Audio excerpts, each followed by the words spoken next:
Não esperava essa pergunta, né? Porque eu acho que, na verdade, ela não tem uma resposta certa. Acho que essa é a grande questão. Não existe uma resposta certa para a maternidade, né? Não existe uma resposta certa para uma mulher ou errada que não quer ser mãe também, por exemplo, né? A sociedade romantizou muito a maternidade. Acho que isso foi um problema para todas nós que somos mães, né? Ninguém, no meu caso, por exemplo, quer dizer, as pessoas falam sempre muito bem da ser mãe, os filhos são sempre muito exaltados, só que existem muitas dificuldades na maternidade, na gravidez, né? No processo de gerar um filho também, né? Tem gente que passa numa boa, tem gente que tem alguns problemas na gestação. Então, assim, é muito difícil a gente falar de uma forma muito específica. É melhor ser mãe aos 40, porque eu já tive minhas conquistas, eu já estou madura, ou quem falou? Isso é a sua realidade, a sua vida, né? Ou é pior ser mãe aos 40, porque a mulher já está velha, aí vai ser a avó de filho, aquela conversa toda. Quem falou? As pessoas estão vivendo cada vez mais, as mulheres estão cada vez mais potentes, né? Cheias de energia. Hoje a sociedade envelhece, entre aspas, mais tarde. Então, assim, existem muitas respostas para esta mesma pergunta, na verdade. Então, acho muito complicado a gente colocar as mulheres por idade em caixas, né? Acho que não cabemos, acho que cada família, cada mulher tem a sua realidade, né? Por exemplo, eu tive um filho sem nenhum planejamento aos 27 anos, né? Eu era uma repórter na época que tinha uma carreira muito... uma carreira que ainda estava começando, estava crescendo, com muitas perspectivas. Eu pensava naquela ocasião em sair de Belo Horizonte, não saí, mas nada me impediu de seguir a minha carreira, né? De crescer na minha área, né? O filho não foi um impeditivo para que eu crescesse na minha área, né? E, inclusive, eu profissionalmente, naquela ocasião, aos 27 anos, ouvi de um homem que também era um profissional da minha área, que me disse assim: você vai seguir com essa gravidez, você tem uma carreira incrível pela frente, você tem possibilidade de ir para um grande jornal fora de Belo Horizonte. E aquilo me assustou, né? Porque eu queria ser mãe, eu já estava familiarizada com a notícia surpresa, né? O Lucas não foi uma criança planejada, mas foi uma criança desde sempre muito amada. Então, eu recebi isso, falei, eu vou dar conta. E vim embora. Hoje, eu consegui ter essa ascensão sendo mãe, uma mãe jovem, né? Isso vale para mim e para muitas outras mulheres. E acho, sim, que uma mulher de 40 anos, uma mulher já está mais madura para ter um filho. Tem algumas questões que eu tive que aprender muito na marra, que o sofrimento é maior, que talvez se eu fosse mãe de novo com 40 anos, eu tivesse experiências e vivências que me tornariam mais...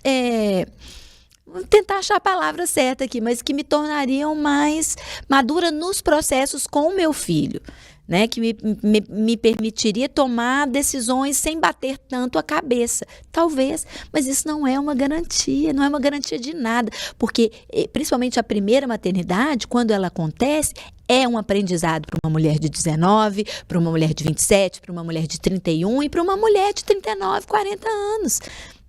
Então, isso não pode haver regras na minha avaliação. Não pode haver. Eu olho hoje eu estou com 50 anos, meu filho tem 23 anos hoje.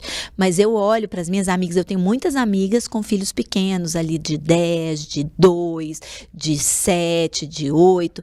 E eu olho para elas e quando eu vejo elas passando por algumas fases, eu falo, eu penso, graças a Deus, você já passou. Me dá um alívio muito grande. Principalmente, eu conversava aqui com a doutora Adriana antes do podcast entrar no ar, principalmente nessa fase que eu tô, que é da pré-menopausa, que os hormônios estão ali, um turbilhão, que a gente fica nervosa à toa. Eu fico pensando, eu com um filho adolescente nessa idade, o que eu ia fazer? Perder meu réu primário. Né? Porque assim, a gente tem essas fases que a gente precisa lidar como mulher também, né? A mulher tem questões fisiológicas que são muito importantes e que são determinantes, inclusive, também para a gravidez, né? Para a gravidez e ao longo da vida também. Nessa fase que eu tô, que é o fim desse ciclo, né? É o carimbo que a gente ganha, que a gente se torna infértil. E eu acho que isso também mexe muito com a gente. Acho que hoje, ser mãe de uma criança de 10 anos, se eu tivesse tido um filho aos 40, seria mais difícil para mim. Mas continuo no machismo, porque eu não fui.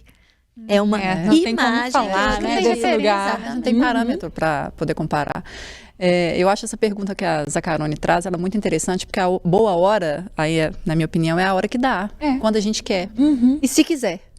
Ela é tão circunstancial que, assim, Renatinha fala, né, assim, não tem uma resposta, porque ela é muito subjetiva e única. Então, acho que cada um vai conseguir responder da forma, do momento que vive, sabe, da forma como leva a vida naquele momento. Então, acho que ela é muito circunstancial. Então, assim, a boa hora é a hora que dá, e se a gente quiser. E se não quiser, tá tudo bem.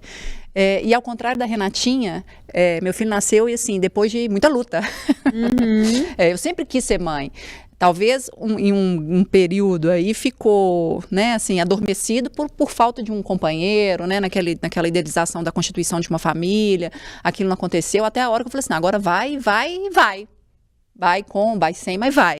Né, medicina está avançada, então você consegue ser mãe solo, inclusive com procedimentos, vamos dizer assim, laboratoriais. Então, não, foi uma gravidez extremamente planejada. E aos 39 anos, o Antônio nasceu, faltava 3 meses para completar 40. E eu sempre fiquei nessa pira também de fazer essas contas. Que mãe eu vou ser quando meu filho tiver 10 anos? 15? 20, então... Eu não... eu já vou ter entrado da classificação de estatuto do idoso, entendeu? Assim, então, são coisas, assim, é a realização de um sonho.